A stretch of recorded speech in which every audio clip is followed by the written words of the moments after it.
हम लोग न्यूक्लियस को डिस्कस करेंगे। काफ़ी कम सिलेबस में है। जैसे न्यूक्लियस क्या है, मास एनर्जी रिलेशन क्या है। इस बार इन्होंने न्यूक्लियर फोर्सेस को शामिल किया है, और फ्यूज़न है और फिजन है। लेकिन इस साल का अगर क्वेश्चन देखा जाए 2024 का सिलेबस सही था, तो उन्होंने रेडियो एक्टिविटी का जो रिएक्शंस हैं, जैसे alpha decay, beta decay, gamma decay, उसका भी क्वेश्चन उन्होंने किया था। इसलिए हम लोग रेडियो एक्टिविटी को भी देख लेंगे। न्यूक्लियस में तो कुछ है नहीं, बाइंडिंग एनर्जी वगैरह पर इन्होंने केवल एक क्वेश्चन किया है, एक क्वेश्चन न्यूक्लियस से किया है, ठीक ना, और खास इम्पोर्टेंट नहीं है। लेकिन तब है कि क्वेश्चंस, हाँ, एनर्जी, ये मास एनर्जी इक्विवेलेंस पर उन्होंने दो बार क्वेश्चन किया है।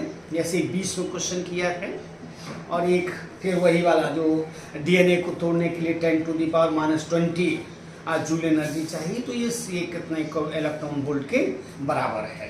इन्होंने 2-3 क्वेश्चन किए थे।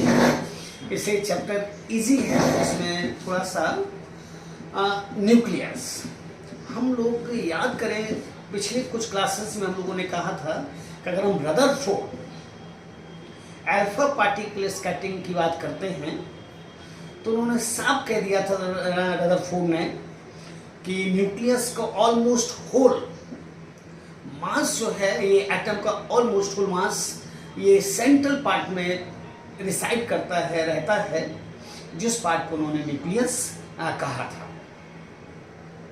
मतलब 99.9% मास of atom is residing in nucleus, ये कहने वाले महात्मा रदरफोर्ड थे।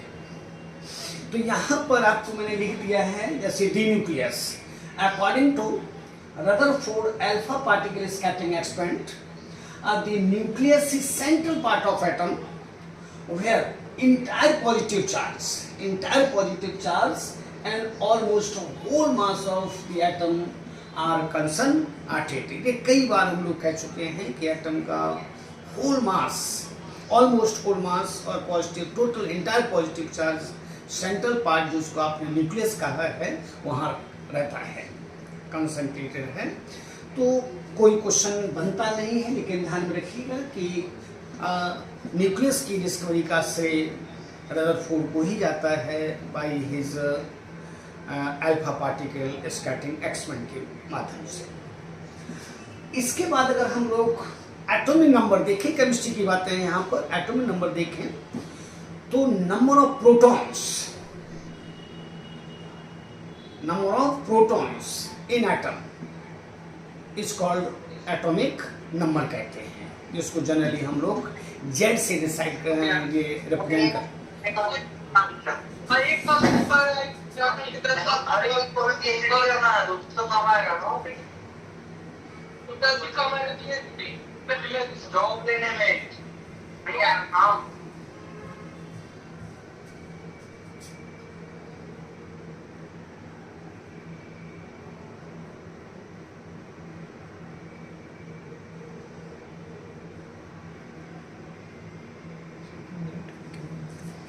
हाँ जी। तो atomic number number of protons को हम लोग एटॉमिक नंबर से कहा करते हैं, एटॉमिक नंबर कहा करते हैं, जिसको जेड से रिप्रेजेंट करते हैं। उसको भी मैंने यहाँ पर कह दिया, the number of protons in the nucleus is called atomic number and is represented by Z, जो कि केमिस्ट्री में आप पढ़ते ही हैं। नंबर ऑफ प्रोटॉन्स को हम लोग एटॉमिक नंबर कहा करते हैं, जिसको जेड से रिप्रेजेंट करते हैं। इसके बाद एक शब्द है मास नंबर, ये भी केमिस्ट्री से रिलेटेड है, केमिस्ट्री में आप अक्सर इसको पढ़ा करते हैं। तो इसमें क्या है कि जो प्रोटॉन्स की संख्या है और जो न्यूट्रॉन्स की संख्या है, इन दोनों को अगर हम जोड़ देते हैं तो इसी को हम लोग मास नंबर कहा करते हैं, जिसको कैपिटल ए से रिप्रेजेंट करते हैं, कैपिटल ए से रिप्रेजेंट करते हैं। उसको भी मैंने यहाँ पर कहा है, the number of protons and number of neutrons are as combined is called a mass number. Is called mass number. That is E equal to n plus z, where n is number of neutrons and z is number of protons.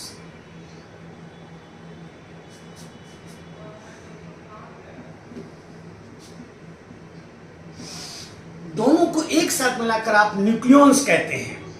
जैसे हम लोग भारत में रहते हैं तो भारतवासी हैं, India सब यूज करते हैं तो हम लोग इंडियन हैं, चाइना में लोग रहते हैं तो चाइनीज हैं, जापानीज हैं। इस तरह से न्यूक्लियस के अंदर रहने वाले हाँ सर थोड़ा सा हटिए ना, स्क्रीनशॉट लेना है। अच्छा ठीक है, यस सर, हो गया सर। हाँ ठीक है ना, हो गया सर। तो मास नंबर यानी प्रोटॉन्स और न्यूट्रॉन की संख्या को हम लोग क्या कहेंगे, मास नंबर कहेंगे। यहाँ पर भी एक बार 2004 में सीबीएसई ने नीट अभी तक नहीं किया है, उन्होंने कहा है कि अगर जेड प्रोटॉन्स की संख्या है और ए मास नंबर है तो नंबर ऑफ न्यूट्रॉन्स कितने होंगे। तो अगर हम ए से जेड को घटा दें तो नंबर ऑफ क्या आ जाएंगे, न्यूट्रॉन्स आ जाएंगे। एक बार केवल इन्होंने क्वेश्चन किया है, सीबीएसई वालों ने किया है 2004 में, ठीक है ना। और दोनों को एक साथ मिलाकर हम लोग न्यूक्लियॉन्स कहा करते हैं। क्या कहते हैं, न्यूक्लियॉन्स कहते हैं। प्रोटॉन भी न्यूक्लियॉन है और न्यूट्रॉन भी न्यूक्लियॉन है। न्यूक्लियस में रहने वाले लोगों को हम लोग न्यूक्लियॉन्स कहेंगे, ऐसे आप समझ सकते हैं। तो फिर एक बार कहा जाए न्यूक्लियस की डिस्कवरी का श्रेय रदरफोर्ड को है, according his alpha particle scattering experiment. उन्होंने कहा था कि entire positive charge almost whole mass of atom are concentrated in central part of the atom, जिसको उन्होंने न्यूक्लियस कहा था। इसके बाद एटॉमिक नंबर है, नंबर ऑफ प्रोटॉन्स को हम लोग एटॉमिक नंबर कहा करते हैं, जिसको जेड से रिप्रेजेंट करते हैं। मास नंबर ऑफ प्रोटॉन्स और नंबर ऑफ न्यूट्रॉन्स दोनों को मिला दें एज कंबाइंड, वो क्या कहेंगे, मास नंबर कहेंगे। ए बराबर N plus Z, where A is mass number, N is number of neutrons and Z is number of protons. Protons और जो भी न्यूक्लियस में है, प्रोटॉन और न्यूट्रॉन, इनको हम लोग न्यूक्लियॉन्स कहा करते हैं। क्या कहते हैं, न्यूक्लियॉन्स कहते हैं। तो इसमें कहीं कुछ नहीं है, आप आराम से समझ सकते हैं, कोई प्रॉब्लम नहीं है।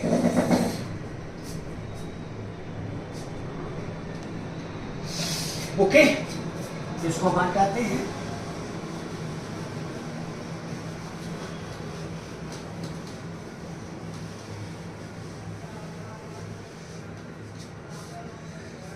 इसके बाद इसमें देखा जाए कंपोजिशन ऑफ न्यूक्लियस। ये सीखिएगा, सिलेबस में उन्होंने एक शब्द यूज किया, कंपोजिशन ऑफ न्यूक्लियस। तो अगर हम ए को मास नंबर मानते हैं और जेड को हम एटॉम नंबर मानते हैं, तो नंबर ऑफ न्यूट्रॉन्स कितने हो जाएंगे, ए माइनस जेड हो जाएंगे, जो पहले भी हम लोग कह चुके हैं। और चूंकि एटम न्यूट्रल है, एटम न्यूट्रल है।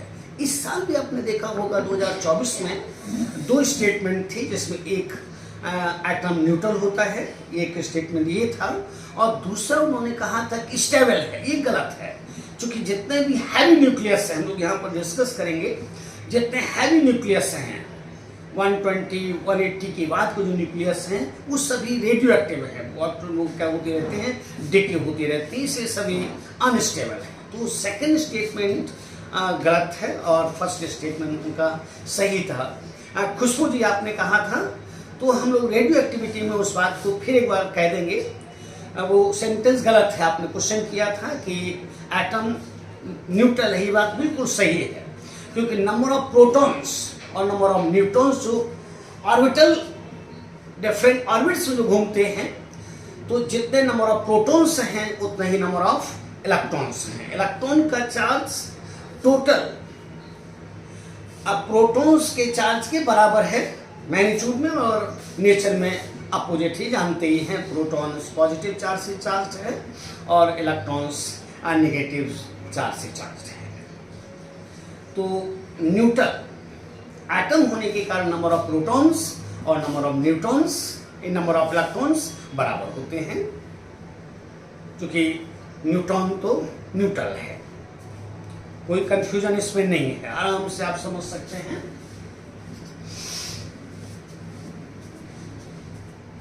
ठीक है, तो कंपोजिशन कुछ नहीं है, आराम से समझ सकते हो कि अगर हम ए को प्रोटॉन्स की एटम मास नंबर ले लेते हैं और जेड को हम एटम में नंबर ले लेते हैं, तो नंबर ऑफ न्यूट्रॉन्स की संख्या ए माइनस जेड है, क्योंकि न्यूक्लियस के अंदर न्यूट्रॉन्स और प्रोटॉन्स रिसाइड करते हैं और एटम न्यूट्रल है। एटम न्यूट्रल है, न्यूट्रल होने के कारण नंबर ऑफ प्रोटॉन्स की संख्या और नंबर ऑफ इलेक्ट्रॉन्स जो कि ऑर्बिट्स में घूमते हैं बराबर है, और टोटल प्रोटॉन्स का चार्ज और टोटल न्यूट्रॉन्स इलेक्ट्रॉन्स का चार्ज ये मैग्नीट्यूड में बराबर है और नेचर में अपोजिट है।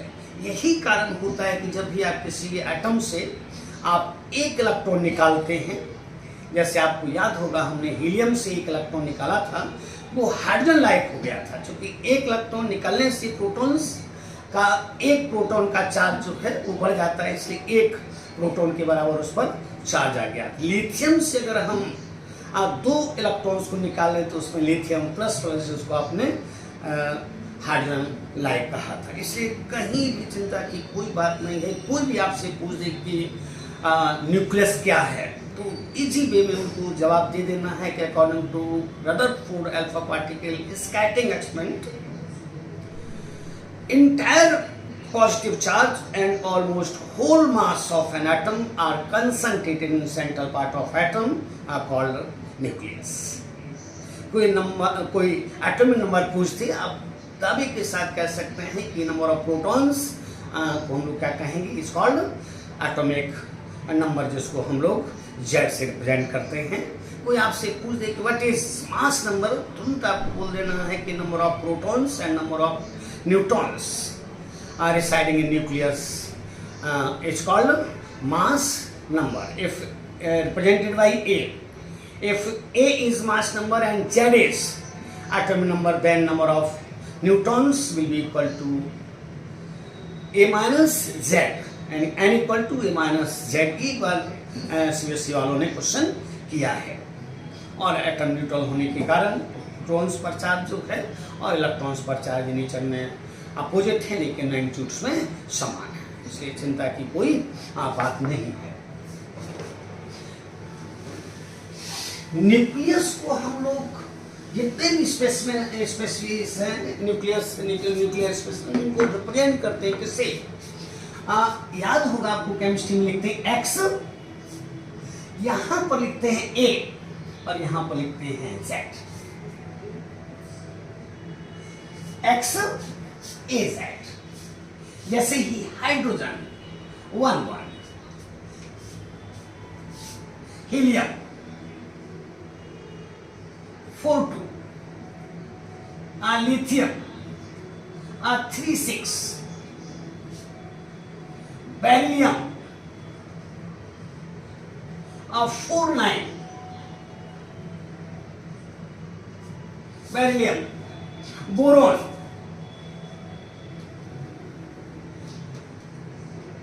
5 10, carbon 6 12, nitrogen 7 14, oxygen 8 16। Here atomic number is 2. It means in helium number of protons are 2 and number of neutrons are 2. Lithium number of protons 3 है and number of neutrons 3 है। Beryllium number of protons 4 है and number of neutrons 9 है। Boron number of protons 5 है and number of neutrons भी 5 है।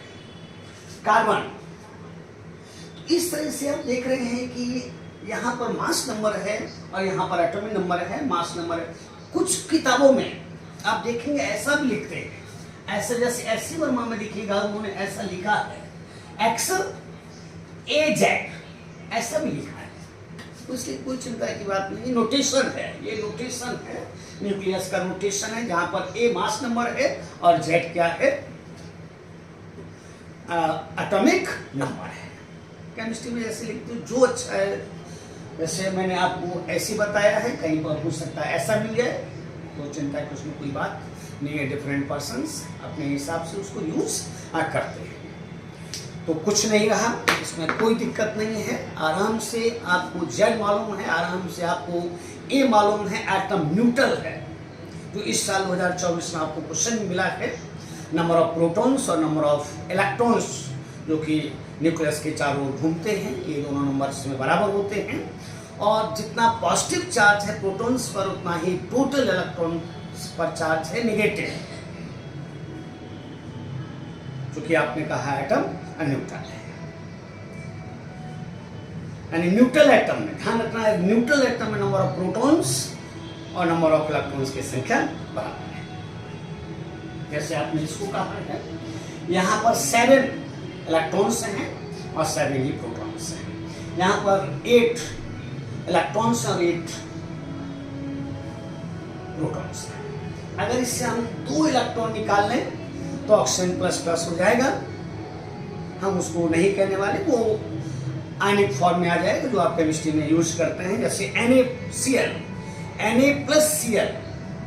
तो Na पर आपने देखा होगा प्लस लिखते हैं और Cl पर माइनस लिखते हैं। Na का एक इलेक्ट्रॉन निकल कर Cl पर जाता है तो उस पर नेगेटिव और उस पर पॉजिटिव चार्ज आता है, वो उतना बहुत होशियार है आप लोग, ठीक है ना। तो यहाँ तक कुछ नहीं आपने कहा है, इसको मैंने हटा दिया।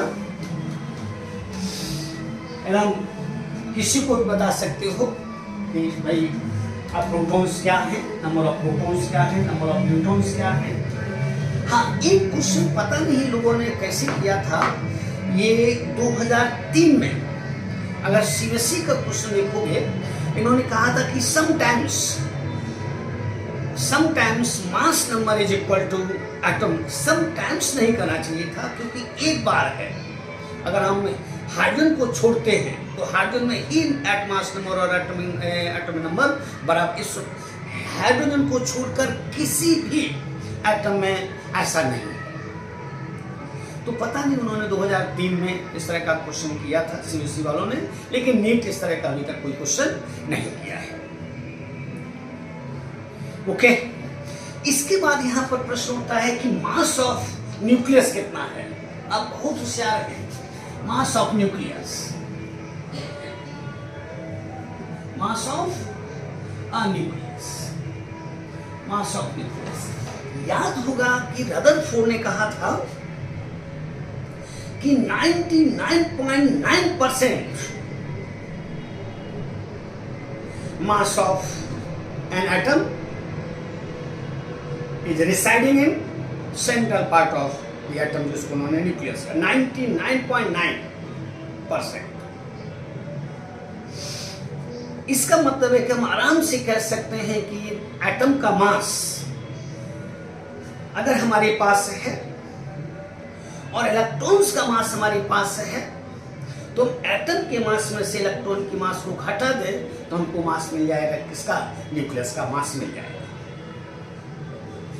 आसानी से अगर कोई पूछ दे आपसे कि भाई क्या कहना चाहते हैं, तो पहला तो सेंटेंस कह सकते हैं कि about 99.9% of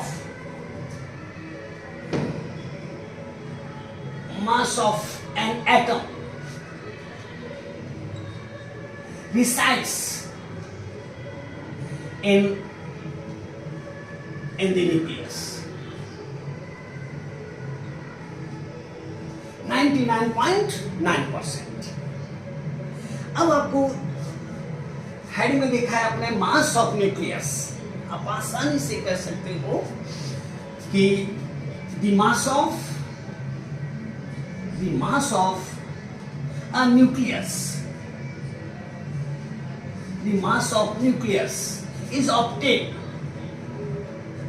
is obtained by subtracting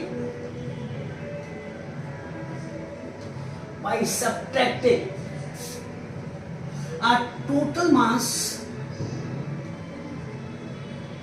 of electrons from the mass of an atom. कुछ नहीं है, आसानी से that is mass of nucleus is equal to mass of atom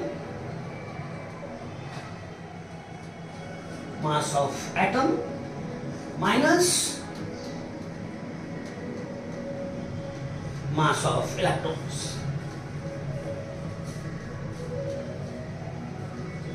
आज के परिवेश में इस तरह का क्वेश्चन कर सकता है जब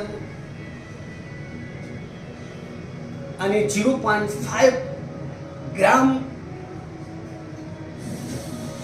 पार्टिकल को उन्होंने कहा कि कन्वर्ट कीजिए किसमें एनर्जी में 10⁻⁻20 जूल को कन्वर्ट कीजिए किसमें इलेक्ट्रॉन वोल्ट में।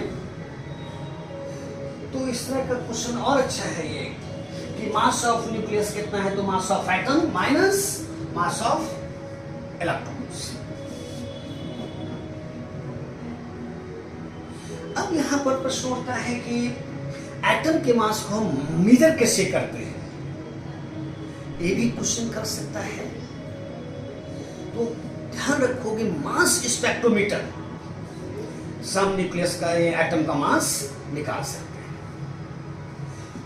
तो कोई आपसे पूछ दे तुरंत आप कह देंगे कि the mass of an atom, the mass of an atom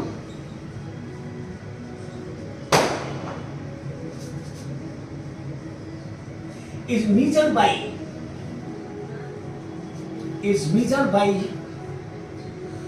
mass spectrometer,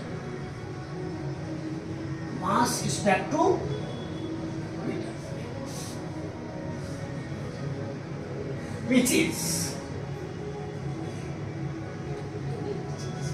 a improved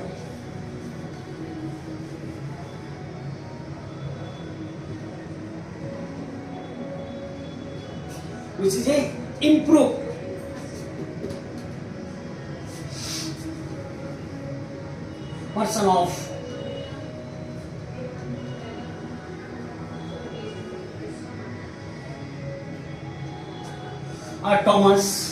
Thomson apparatus.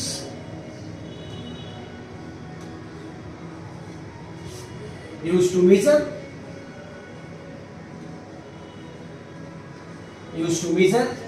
E by M,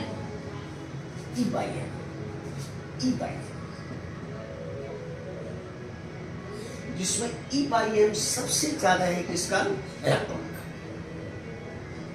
सबसे ज्यादा इलेक्ट्रॉन का है। तो मे भी किस तरह का कोई सेंटेंस कर दे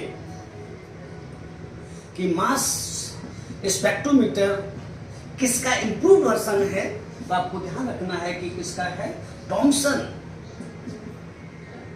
एपरेटस। ये थॉमसन इससे काफी फेमस हुए थे, उन्होंने EYM को निकालने का एक एपरेटस बनाया था और उससे कई जगहों पर वो अपने एपरेटस को लेकर गए हैं, कई जगहों पर EYM निकाला। अगर EYM इलेक्ट्रॉन के बराबर हो जाए 1.76 × 10⁻17 kg कूलम पर kg, तो निश्चित रूप वो चार्ज पार्टिकल क्या है, इलेक्ट्रॉन है। जैसे जब हम लोग फोटो इलेक्ट्रिक इफेक्ट करेंगे, वहां पर भी जब फोटो इलेक्ट्रिक इफेक्ट की बात आई तो निकलते हैं, बस इतना उस समय था कि निकलते हैं। जब किसी सरफेस पर लाइट डालते हैं मेटेलिक सरफेस पर, तो उसमें कुछ पार्टिकल्स निकलते हैं। वो क्या हैं ये उस समय नहीं मालूम था, लेकिन यही चीजें थॉमसन जो है अपने एपरेटस को लेकर गए और मेजर किया EYM और देखा कि उस EYM बराबर है किसके, इलेक्ट्रॉन के बराबर है। इसका मतलब है कि फोटॉन्स डालने पर क्या इमिट होते हैं, इलेक्ट्रॉन्स इमिट होते हैं, उनको फोटो इलेक्ट्रॉन्स कहा जाता है।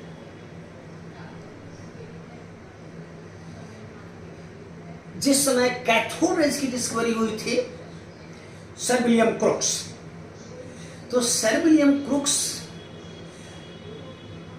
वहां भी ये महान आत्मा जो है अपने ऑपरेटर्स से उन्होंने EYM निकाला और कहा कि कैथोड रेज भी कुछ नहीं बल्कि streams of fast moving electrons हैं, फास्ट मूविंग इलेक्ट्रॉन्स हैं। तो काफी फेमस हुए थे, लेकिन उन्होंने जो एटॉमिक मॉडल दिया था वो बहुत सारी बातों को डिस्कस नहीं कर पाया, स्टेबिलिटी को नहीं डिस्कस कर पाया, लेकिन ऑपरेटर का अच्छा था। EYM चार्ज है और ये मास है, सबसे ज्यादा इसका मान होता है किसके लिए, इलेक्ट्रॉन के लिए। तो बाई चांस उसको कोई कर दे कि मास, एटम का मास कैसे मेजर करते हैं, तो ध्यान रखिएगा एटम का मास मेजर करने के लिए हम मास स्पेक्ट्रोमीटर का यूज करते हैं, जो इंप्रूव वर्जन है किसका, थॉमसन ऑपरेटर्स, जिसका यूज करते हैं EYM को निकालने के लिए, कुछ नहीं है। ओके,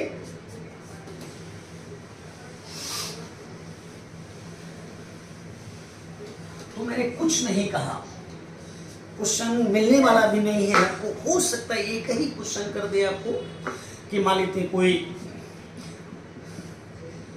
न्यूक्लियर स्पेसिमेन दे दे, स्पेसिमेन दे दे और कह दे कि बताइए कि इसमें नंबर ऑफ प्रोटॉन्स और नंबर ऑफ न्यूट्रॉन्स है कितने हैं। ये हो सकता है कि कर दे, जब एटम न्यूट्रल है ये बात आपसे कह सकता है, तो ये भी क्वेश्चन कर सकता है, तो चिंता की कोई बात नहीं है। न्यूक्लियस आपसे कोई, हाँ ये जरूर ध्यान रखिएगा कि न्यूक्लियस की डिस्कवरी का श्रेय रदरफोर्ड को है। एटम का इंटायर पॉजिटिव चार्ज और ऑलमोस्ट होल मास 99.9% मास न्यूक्लियस के अंदर डिसाइड करता है। जेड से एटम नंबर को लिखते हैं, ए से मास नंबर को लिखते हैं। अगर हम रिप्रेजेंट करना चाहें, नोटेशन देना चाहें, तो एक्स ए जेड, जहां पर ए मास नंबर है एंड जेड एटम नंबर है, number of neutrons E minus Z है। ऐसा क्वेश्चन कर सकता है। एटम न्यूट्रल है, न्यूट्रल एटम होने के कारण नंबर ऑफ प्रोटॉन्स और नंबर ऑफ इलेक्ट्रॉन्स बराबर होते हैं। टोटल प्रोटॉन्स का चार्ज और टोटल इलेक्ट्रॉन्स के चार्ज की मैग्नीट्यूड के बराबर है, लेकिन नेचर में एक दूसरे के अपोजिट है। कोई आपसे पूछने वाला नहीं है।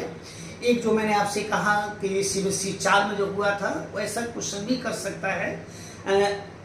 न्यूक्लियस दे देगा और कह देगा कि नंबर ऑफ प्रोटॉन्स और नंबर ऑफ न्यूट्रॉन्स क्या आप बता देंगे, आसानी से बता देंगे। और समटाइम्स उन्होंने 2003 में किया था कि sometimes mass number is equal to atomic number, sometimes ये नहीं, एक टाइम, क्योंकि हाइड्रोजन में 1 मास नंबर है और 1 एटॉमिक नंबर। इसको अगर छोड़ दिया जाए तो किसी जगह ये क्वेश्चन, ये दोनों, ये बात सही नहीं है। इसको भी स्टेटमेंट के रूप में बना सकता है, लेकिन चूंकि CBSE कर चुका है, पता नहीं लोग क्या करेंगे, लेकिन समटाइम्स नहीं यूज करना चाहिए, 1 टाइम ओनली, 1 टाइम ठीक है। ओके, अब हम लोग आते हैं जिस पर 2 बार क्वेश्चन पूछ चुका है, मास एनर्जी इक्विवेलेंस। हो सकता है कि 2025 में भी आपको मिल जाए।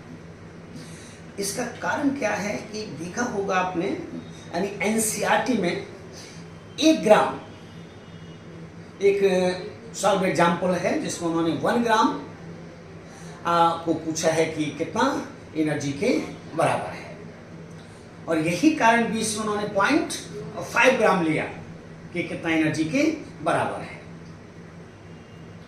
तो यहां पर एक शब्द आएगा रेस्ट मास, एक रेस्ट मास एनर्जी आएगा, एक टोटल एनर्जी आएगा। तो आइंस्टीन ने कहा था, तो हम अभी थोड़ी देर में लिख देंगे, आइंस्टीन की स्पेशल थ्योरी ऑफ रिलेटिविटी थी। Einstein's according to Einstein's special theory of relativity,